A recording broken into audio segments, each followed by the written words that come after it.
focus group. This is about women in film and the changing discourse of gender representation in films. Cannot remember what is on these slides because I did do them about 2 weeks ago. How do you feel that women are represented in film currently, and have you noticed any recurring stereotypes? Jake? I'd say for me, I'd say it's definitely improved compared to what years ago. Like obviously the idea of women being portrayed as more suppose sexual objects. I feel like that's definitely improved. We've progressed, society's progressed from that, and they see when women is quite competent people and the way they're portrayed in terms of characters and stuff. It's definitely improved in that way. But like I said, in terms of recurring stereotypes, I'd probably say is like obviously sexual objects, women that are dependent on men in a male-dominated society. But I'd say examples of films that have basically gone against that idea is obviously like films like Barbie and stuff.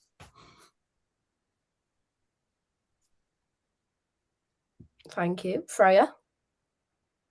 I'd say it's definitely improved. You see a lot more strong, independent female leads now, but sometimes it can come across as they can definitely force it a little bit more. Like the whole idea of women in power is sort of a very clear allegory, whereas it never used to be. Like it's very well presented. Like in the Barbie movie, they make it very clear that that's the intention is women empowerment. I don't think you would have seen that a long time ago. Thank you for your answers. Next question. I'm going to show you a clip. I'm not going to watch all of it. How would you say the female is presented, and do you think this stereotype is still prominent in films in cinema today? If it doesn't really matter if you can't hear it because you can kind of see what's going on. It is very old, and I do apologize. It's bad.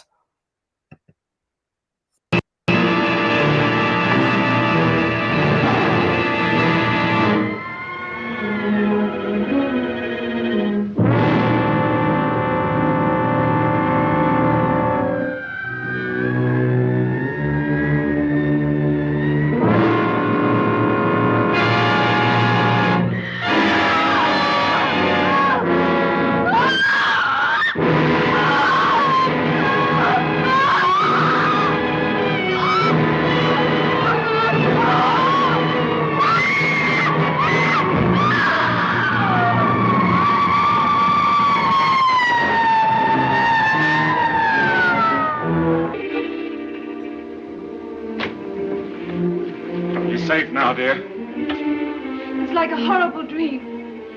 It's like being back on the island again. Now it's all right. Don't worry. I'm going to stay right here with you.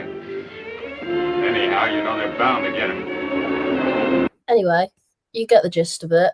Jake, we'll start with you. No, I definitely don't think that sort of stereotypes existent now. Might be hidden, might not hear of it very often, but might still be there, but you should hear about it. But I would confidently say that that's probably not really recognized anymore. Obviously that's shown as a woman being very like inferior. It's very like, oh, I can't obviously look after myself without having a husband or whatever, or a male partner.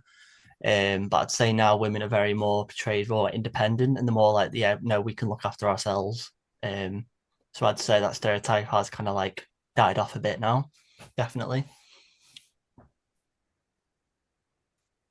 Thank you. Freya? I'd definitely say that the stereotype of women being helpless in a lot of situations has definitely disappeared. But you know, the idea that the women are still presented as quite hysterical as she is in that clip, even I think if it isn't as obvious, I think there is still many stereotypes where women are presented as quite hysterical in movies, such as Little Women, you know, where their emotions are definitely blown out of proportion sometimes. Thank you. And then we've got another clip, and it's of a different film. It's still old. Do apologize. But hopefully there's a little bit of a different message on this one, but it's the same kind of question. And then it's, would you say that the stereotype's more prominent amongst female characters today, or is it like dependent on the genre? Like if you watch the clip, then yeah.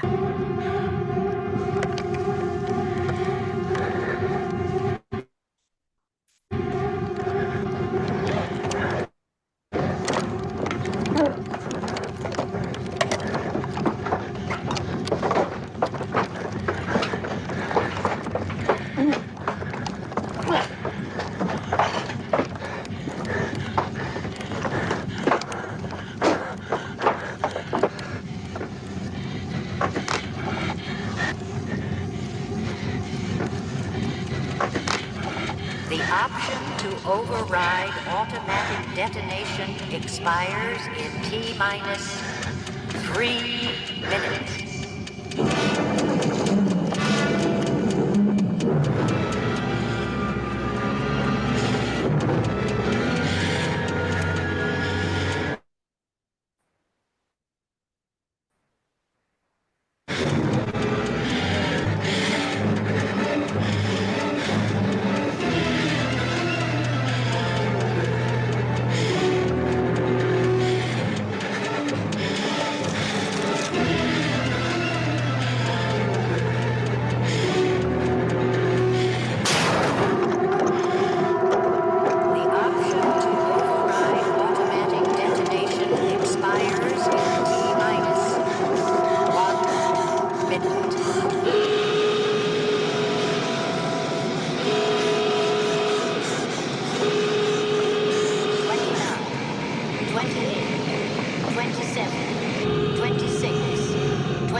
Clip there because it is quite a long snippet of that film. If you've watched the film before, maybe try not to bring, because I know it's probably not the best clip to do of Ripley, but I feel like it's one of the ones with the most action in it.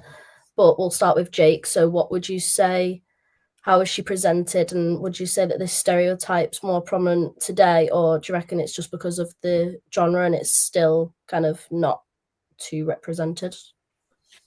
No, I'd say it is prominent. I'd say I don't think it is dependent on genre. I would definitely say that it's quite prominent across all genres, because the way that's presented in that clip is that the woman, she's scared of what her fate might be if she doesn't do something, and she does something about it. That it demonstrates that she's competent, that she's brave, that she's willing to not let herself put herself in danger, and obviously deal with the consequence for that. It just proves that, like, obviously, like, this is, for example, it's supposedly inspires women to basically not be dependent on others. Look after themselves and that sort of thing. It's about, again, all that idea about independence and stuff, and particularly that it's in a film, I don't know, that came out along quite a while over 40 years ago, when attitudes of women were probably different. It's probably quite ahead of its time, the way it's portrayed this woman. So I think the film does a good job of presenting more contemporary attitudes today of women. Thank you. And Freya? I would agree. I'd definitely say that I think this is a very prevalent stereotype in today's media, but especially in like sci-fi and action movies, I'd say that women definitely play a much bigger role than they used to in filling these kind of positions where women demonstrate that they can be brave and they can solve issues under pressure. I'd definitely say it's common now. Thank you. Next question.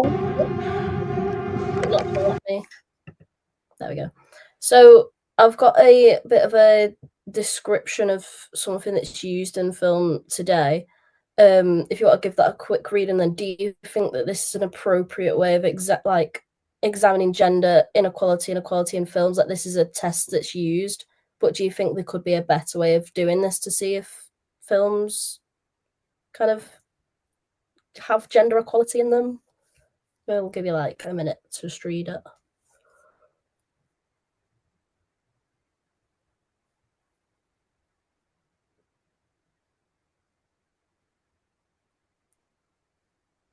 Jake, what do you think? One sec, sorry, I'm just reading the last sentence. That's fine.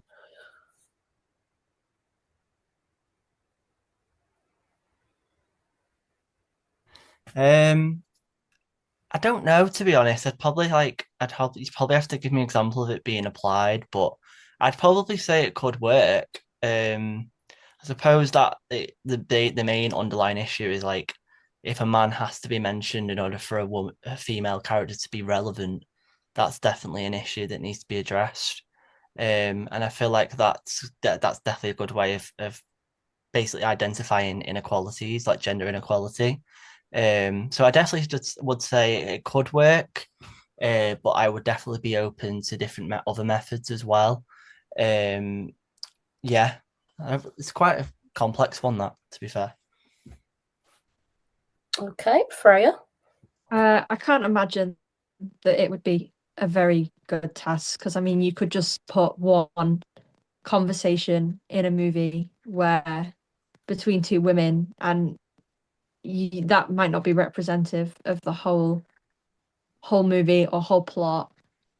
And you still don't know whether that conversation actually develops the female characters in any way or it I don't think it's a very good test, really. And then just like a counter question, I don't really mind who answers it, but if, say, it was a film and the way to get around this test is that they put like two women in it that were both named, but they were talking in like, while they were shopping about nail polish or clothes or whatever, do you still think that like that is a good way to try and represent women in film, or do you reckon we could do it better? Because that would pass the test.